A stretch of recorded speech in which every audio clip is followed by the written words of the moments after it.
So here's my code for the T flip-flop. So I have my variables, my inputs, T, clock, clear, and my output variable Q. Here I create a signal for temp. I have a process block for clock and clear because those are what will change or determine the outputs. If clear is 1, then temp is 0. But if the clock is high or the clock is 1, then if T is 1, then temp equals not temp. And then we end it in all the if statements and in the process. And Q is now equal to temp. And then here's my test bench. I have my component for the T flip-flop. I have my signals and they're set. A port map, my connecting the different inputs and outputs.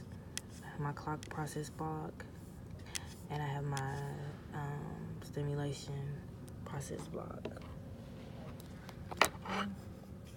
Here's my waveform, and I'm gonna explain, I guess, how I did it. I did it they're separated by 500 nanoseconds. So the first thing, let me see if I can scroll. So the first thing I did was I set my clear equal to 0. And I set my clock equal to, because we want clear to be 0 in order for it to run the rest of the code. So we want clear to be 0. If clear isn't 0, then temp equals 0, and then Q initially will equal 0. But if clear, if clear is 1, the temp equals 0, and then Q will initially equal 0. But if clear is 0, then we go to the clock, and if clock is 1, then it begins running the rest of the code.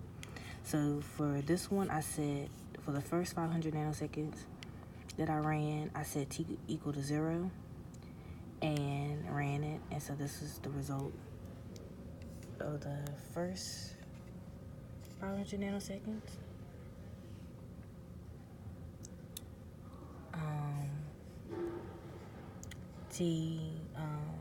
T is 0, clock is 1, clear is 0, and Q and temp are invalid.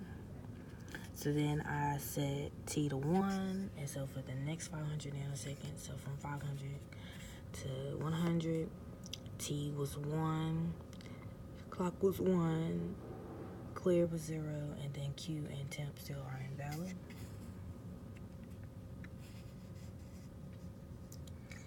And then next I set clear to equal 1. I set clear to equal 1. And then I ran it, and so T is still 1 here. So T is still 1, clock is 1, clear is 1, Q is 0, and temp is also 0. And so then for the next 500 nanoseconds, I set T equal to 0. And so T is 0, clock is 1, clear is 1, and Q and temp are still 0.